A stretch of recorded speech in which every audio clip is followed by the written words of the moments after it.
Viidiyoocha kaleessa hojjedhee irratti marsaa sadaffaa ammallee isin fidee jira. Waa'ee jaarsummaa san irratti jechuudha. Naa viidiyicha san akkasiin daawwattanii isinii barbaade jechuudha hordoftoota kiyya. Ashamaa akkam jirtu hordoftoota kabajamtoota chaanaala kootii kan biyya keessaa kan biyya alaa bakka jirtu itti nageenya waaqayyoo isinii haa wayyitu. Akkam jirtu ana obboleettiin keessa nagaa gootuun qaba galata waaqayyoo isinillee baga nagaa taatan baga naa jiraata isin jecha. Egaa warroonni immoo chaanaala kiyya faaraa taata sabiskiraabii godhaa. Viidiyicha marsaa lammaffaa kaleessa isin hojjedhee jira. La marsaa tokkoffaa kaleessa isin hojjedhee jira. Marsaa lammaffaa fi marsaa sadaffaa immoo har'a isin hojjechaa.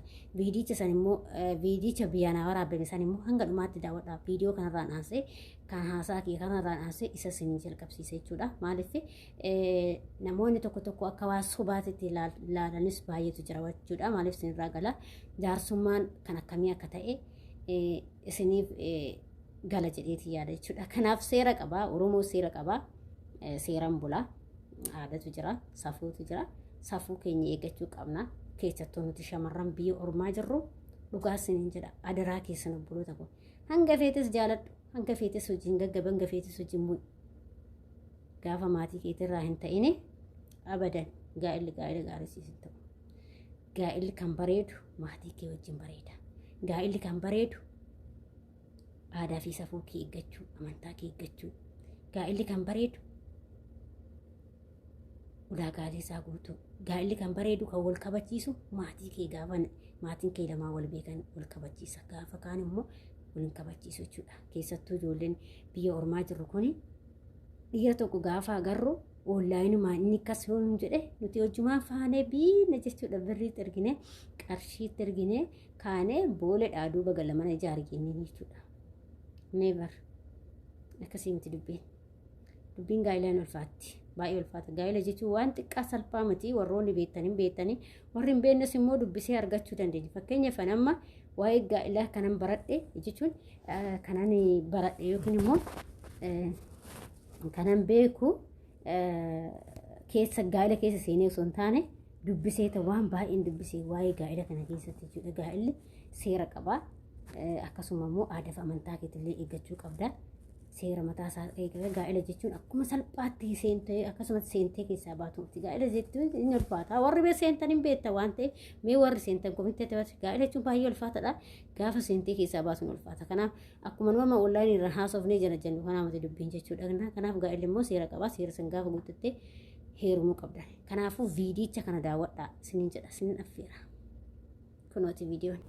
Kunooti akkuma argaa jirtanii warri jaarsoleeti kun jechuudha.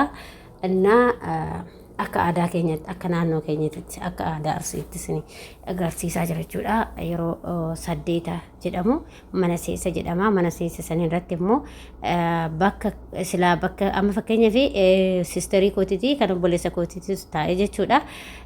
Innaa maaliif ani waan hin jarreef jechuudha. Innaa akkasitti abbaa akkasuma immoo obboleessa isaa akkas mucaasanii waan akkasiititu intala sanitti mijuu qabataa seera guuttata jechuudha. Innaa akkas jedhanii natti hime waan ta'eef kanaaf jechuudha. Innaa akkasii kanaaf akkasitti godhuu isiniin jedha. Seera akka aadaa Oromootti waan ammoo irraa hin balleesse sirba qaba. Sirba wajjin naa erganii sirba qaba waan ta'eef sagalee isaa irraa balleesse jechuudha. Kan isaan geeraran immoo hin jira. Yeroo isaan dukkaanii keessatti akkuma argartan kun dukkaanii akka nuti ijoollee gaxariiti. Baadiyyaadha. Ani baadiyyaa intala baadiyyaati malee intala katamaati miti. Ani of jecha kana hin beeku. Intala gaxariiti. Intala baadiyyaatti baadiyyaatti guddadhee baadiyyumatti heerumu. Baadiyyaatti heerumu kana jechuun baadiyyumatti zargiin kiyyallee baadiyyaadha malee magaalaa miti. Maaliif hojjetan seera baadiyyuma kiyyatti maatii koo biratti hedduu bareedaadha. Bakka maatii koo biratti wanti hunduu bareeda waan ta'eef. Innaa ani magaalaa jiraadhu zargiin koo gaa'illi koo akkuma 8 maatii koo biratti akkasuma maatii koo biratti gaa'illi koo jechuudha. Ciini koo guyyaa cidhaa keella jechuudha. Ani hoteela maal isaanii hin fedhu jechuudha. Maatiin koo illee hin jaalatanii jechuudha. Innaa akkasiin jedha malee waan hoteelatti dhiggifamu miti jechuudha. Hin jaaladhu hoteelatti. Maaliif wanta asii hafu kana rakkatoota meeqatu nyaata dhugaa dubbachuuf. Innaa akkasiin jedha. Kana fakkaataa warri nutti agarsiisan ragaan isa kanaadha jechuudha. Hin beektan ijoolleen arsii sirriitti beektu. Warra kaawwan hin beeku arsiin akkanuma aadaa isaanii jechuudha. Seera dhaqanii jechuudha. Kan yeroo dhufanii alata ta'an wayiitis hin jiraama. Maal akka isaan godhan hin beekanii alata ta'anii waan hin jedhani. Annaas viidiyoon baay'inaan ergamne ala neetwoorkii natti fakkaate yoo kan ergamu ta'e immoo marsaa itti dhaamettis isiniif hin dabarsa jechuudha. Kana fakkaataa jechuudha.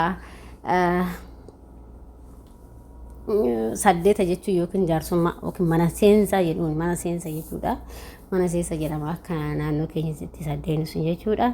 Akkasuma yeroo shamarree lamatu dhaqaa lamaan tuni waa harkatti qabattee mijuu jedhu akka keenyatti waa harkatti qabatte amma ijoolleen tun biiraa harkatti qabatanii dhaqanii jechuudha. Harka duwwaan dhattu haati fi haadha biratti illee waayila jira. Waayillee fi haati illee waayila qabu akkasi seeratu jira jechuudha. Isaan akkasitti dhaqu jechuudha. Harka duwwaan dhattu shamarrillee garuu immoo harka duwwaan galtu shamarran tun illee harka duwwaan galtu birruuti kennaafaa yoo xiqqaate 5,000 2,000 3,000 4,000 hanga 5,000 akkasitti kennamaaf jechuudha. Intala hangafaati intala fuudhastanii እና kana fakkaataa jechuudha. Akkasi akka aadaa keenyatti akkas waan akkanaati jechuudha. Keessan hin beeku nama afur kan aduu saddeetaa san qarshii argatu jechuudha. Ijoollee shamarran lamaan tanaa fi akkasuma haadha faana maatii kana birattus jechuudha. Innaa isaan lachuu qarshii harka duwwaa dhufan qarshii argatu jechuudha. Yoo xiqqaate 3,000 4,000 2,000 hanga 2,000 hanga 5,000 argatu jechuudha. Akkas naannoo keenyatti akkasi. Aduu saddeetaa kana jechuudha. Akkasii isiniin jedha.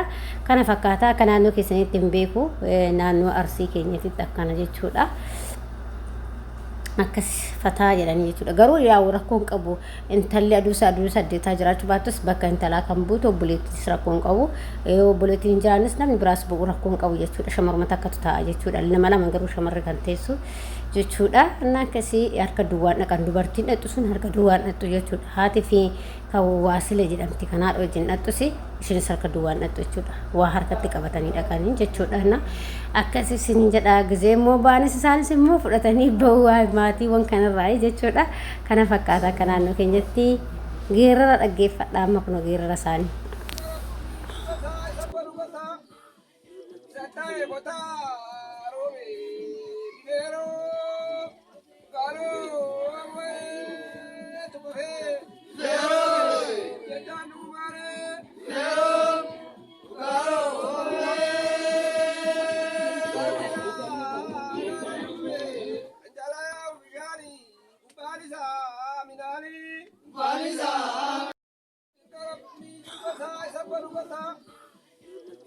Bota